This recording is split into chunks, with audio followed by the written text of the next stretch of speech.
Hello everyone. Good afternoon from MyLab Discovery Solutions.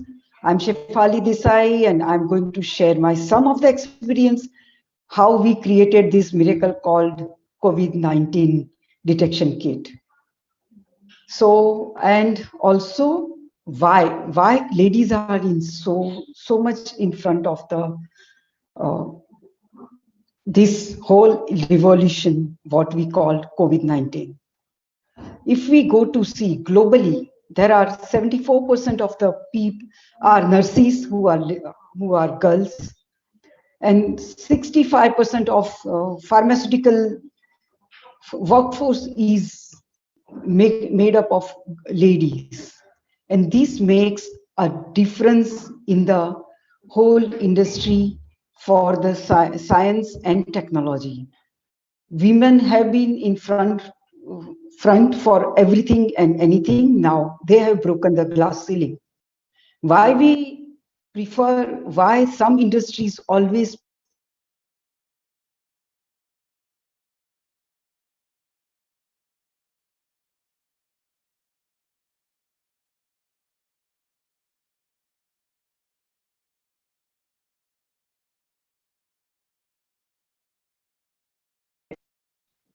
take the example of Dr. Sailaja of Kerala, Health Minister.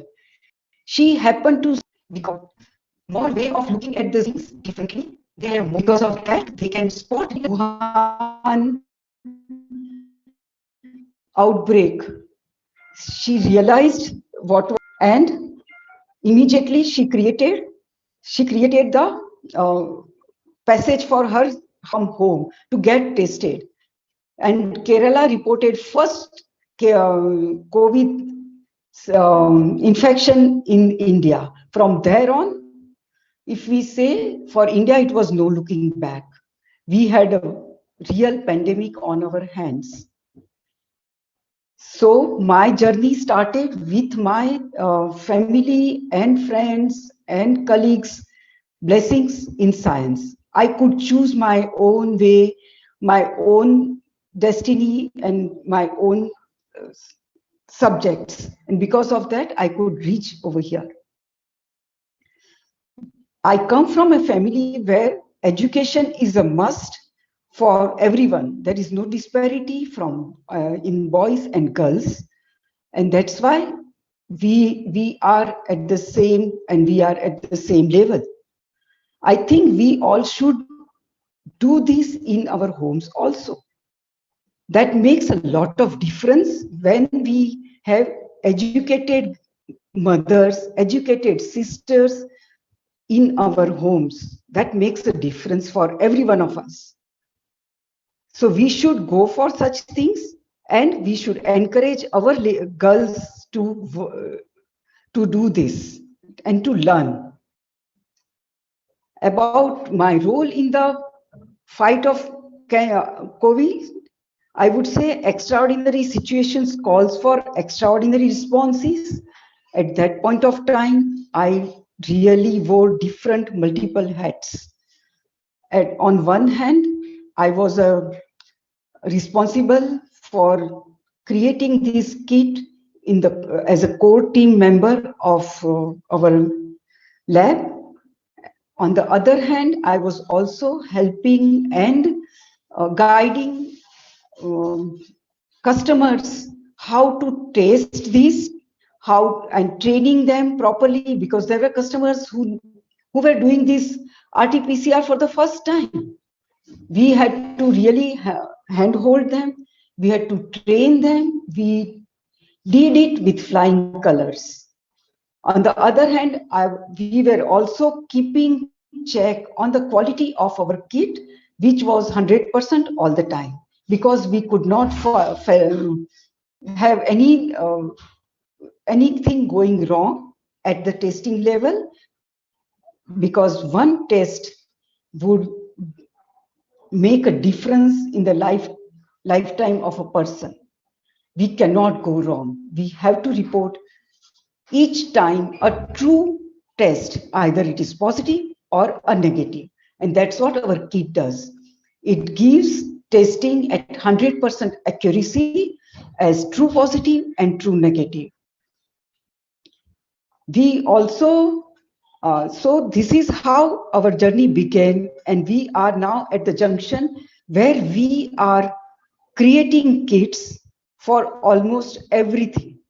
We also could create these kits because we have an experience in creating these RT-PCR kits for more complex tests. Our organization has a CDSCO and IVD approval for NET testing, which is a blood testing kit for HBV, HCV, and HIV, which are the only Indian company who is doing this in India. And we have IVD approval. These all kits are created in a facility which is IVD CDSCO approved facility, and all the kits are created under GLP, that is good laboratory practice and good manufacturing practices, and which are very important. So unless these kits pass those parameters, they cannot be sent out to any of the customers for testing. In our journey, we also have been really blessed to get support from all national agencies like CDSCO and BREC, and also the testing facilities or validating facilities like National Institute of Virology, who tested our kit and gave them certifications with all flying colors. We knew that we were there. We knew we always had a good product, but we also were certified by these agencies that yes, we have this. And that's how we could help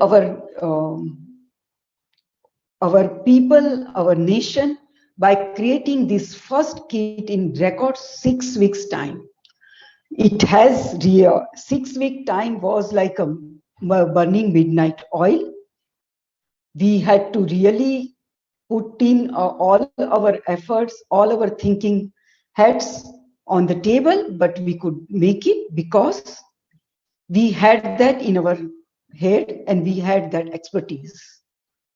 My take home message to all is that it is not that you don't know everything. You know everything. Only thing, you have to be there at right time. You have to think out of box sometimes. You have to identify your skill set or interest, and there could be always there would be something which would be a success for you, because that would be your calling. As once Einstein told us, I have no special talent, but I am only passionately curious. And that's how I suppose, got all whatever he wanted in his life. So we always, as Dr. Marie Curie once said, have perseverance, have patience, and you have to respect yourself. You have to have that in your head that yes, I can do it and I will do it. Thank you very much for this opportunity to me for giving this talk. If anyone has any questions, I can answer them.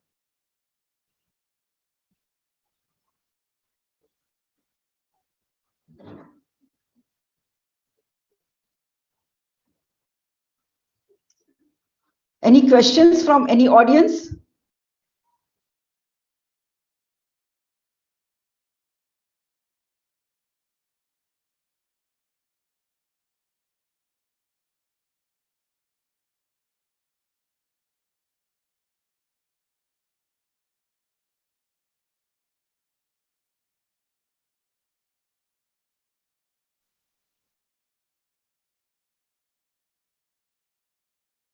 See, basically, whatever mutations which are seen at the moment are in the S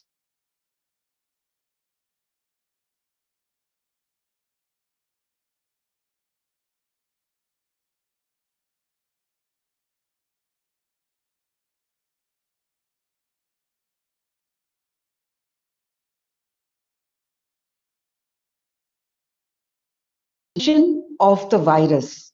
So whenever virus is getting, when anyone human being is getting infected, it is through this S gene, yeah, or spike proteins.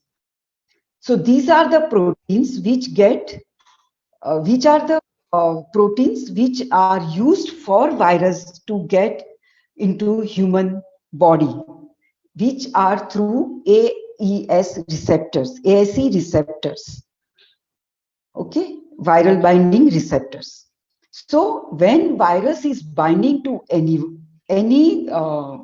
receptor and it gets internalized into the human body or into the human cell, and it takes up the machinery of the human cell for its own multiplication.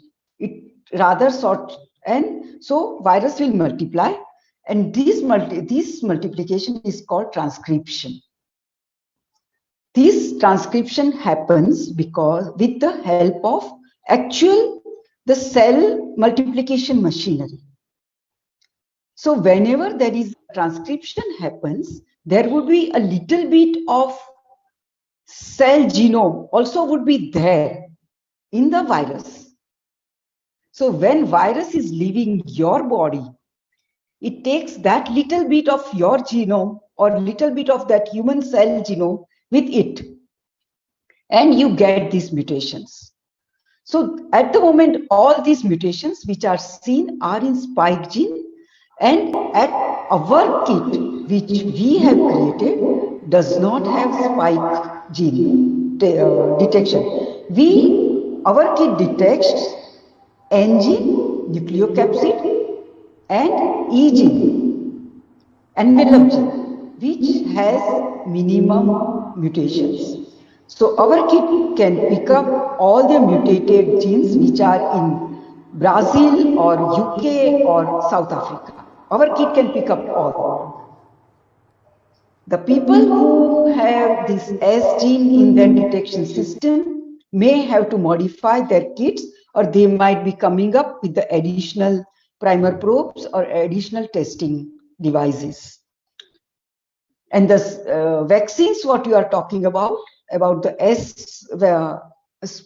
vaccines against spike proteins, again, Indian vaccines have claimed, and ICMR also has said at the moment that our vaccines are safe and they can be taken, and vaccines can be fine even if with these mutated strains.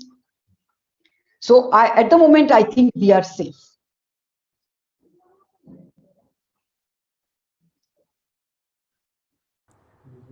Okay, thanks a lot.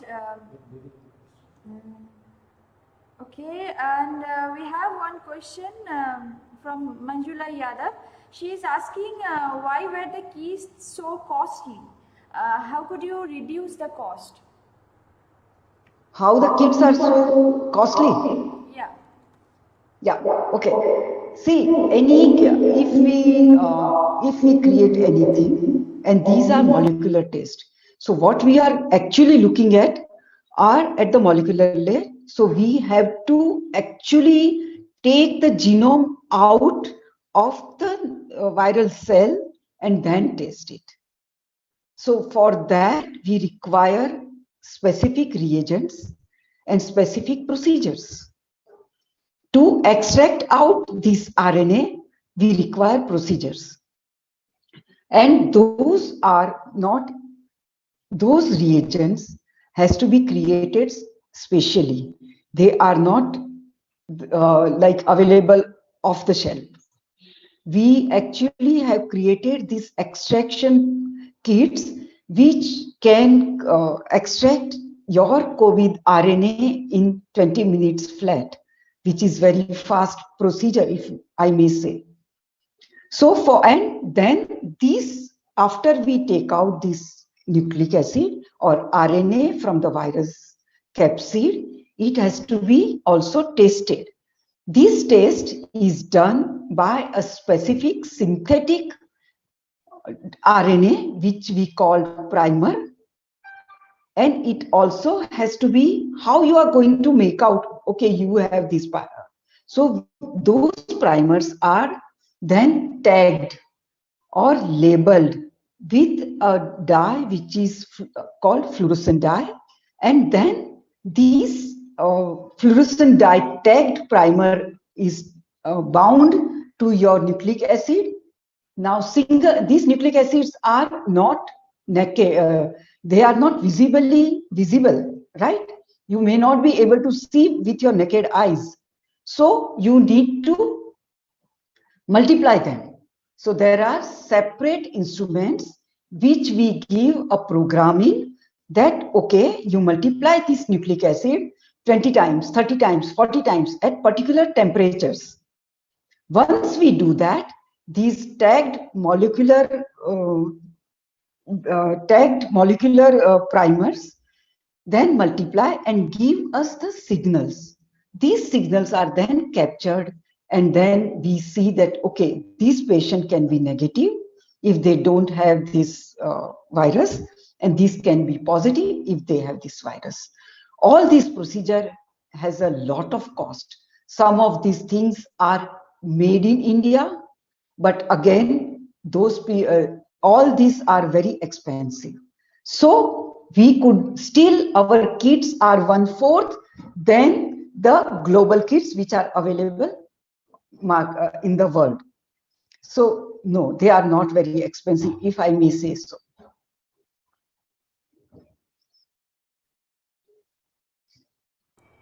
Okay, we have another question.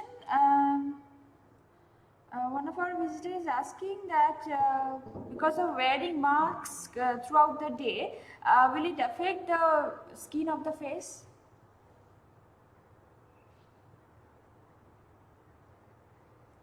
Sorry? One of our visitors is asking, due to wearing the mask throughout the day, will it affect the skin of our face?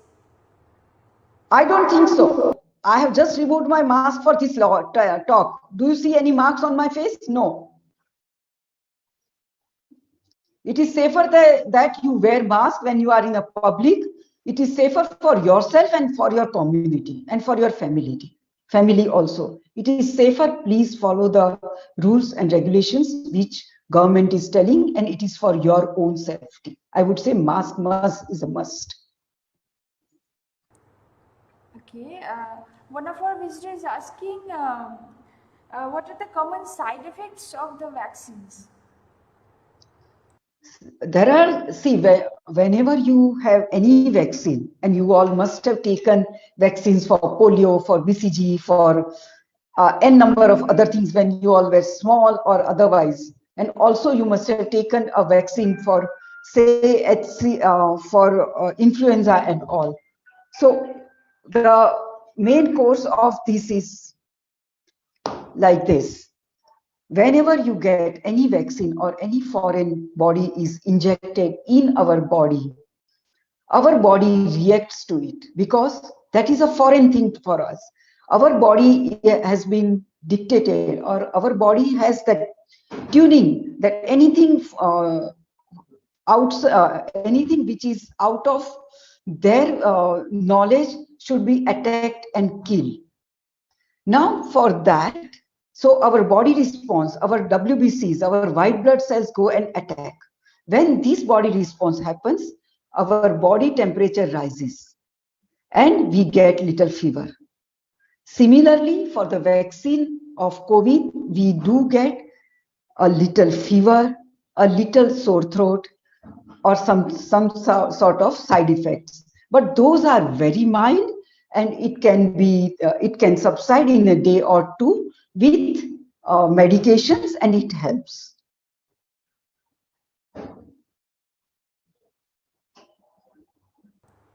Okay, we have another question regarding the vaccine.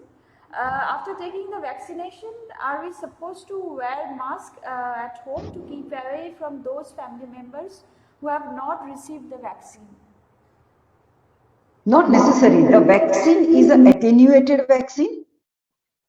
So the viruses are not alive. What you are given, our viruses are not alive. Those are attenuated vaccines.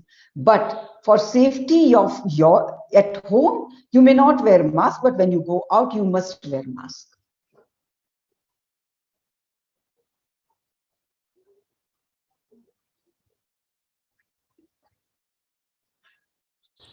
Okay, we have another question about the kids. Why kids are not vaccinated? And Sorry? why kids are not vaccinated? Because at the moment, the vaccine testing was first started with the adults, and it is always the outlook of the industry that first you test anything with the adults, because adult response would be different than the kids response. Kids would be still developing, their responses could be different, so they would be now slowly started testing. First you need to do the trials for the vaccines, and then only you can give vaccine, and not otherwise. All the vaccines which are in the market for any of the um, any any disease are always tested by phase 1, phase 2, phase 3 trials.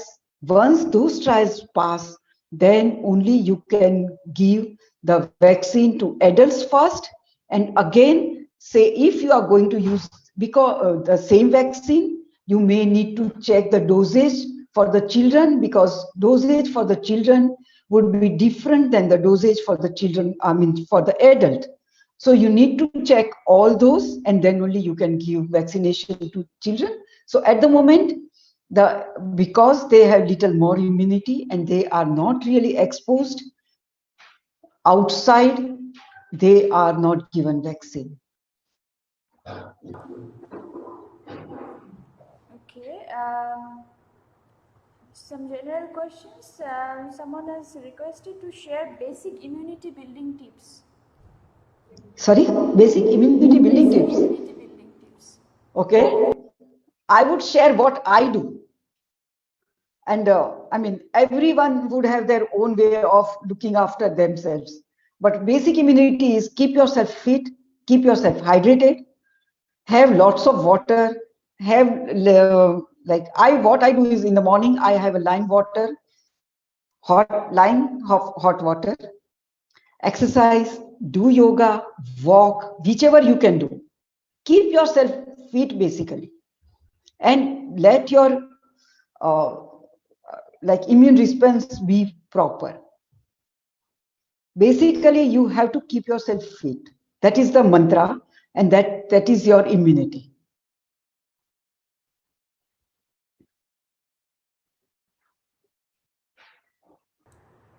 We have another question about the symptoms of COVID, like sneezing, running nose without fever. Can it be symptoms of COVID? See, these are the common feature of influenza, common cold, and all respiratory viruses, I would say. So unless otherwise you are tested and certified, it may not be COVID.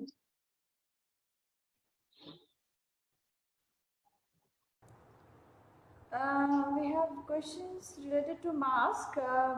Someone has asked that with mask one can smell the smoke of cigarettes. So how much with those masks wear one can smell the cigarette? Smell the cigarette? No. Smell the smoke. Inhale the smoke of the cigarette. Yeah, cigarette smoke one can smell. So how much it is protecting us? And another question. From the COVID. Yes. From the COVID. Yes. See, these masks are medical masks which are treated, and what I would show is this mask, what we wear. These are surgical masks.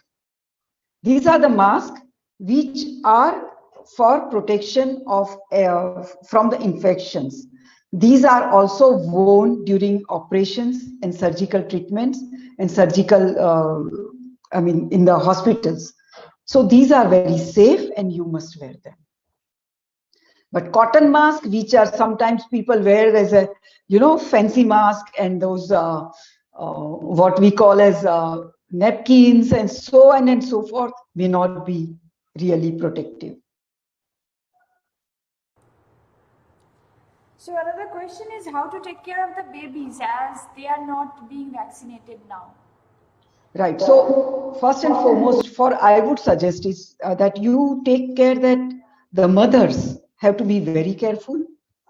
Before, if you are working mother, go when you are going out, fine. Come back first, clear, wash yourself, have a bath, change your clothes, and then only touch your baby. If they are very small, if they are infant.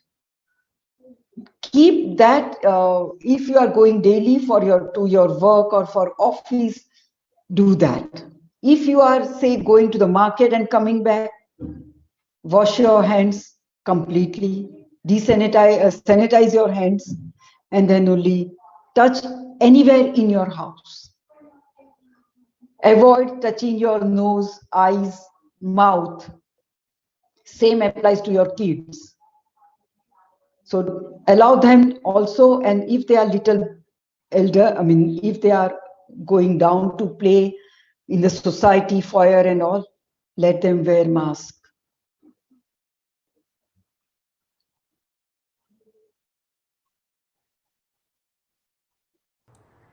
Okay, I think similar precautions to be taken for the arthritis patient as well.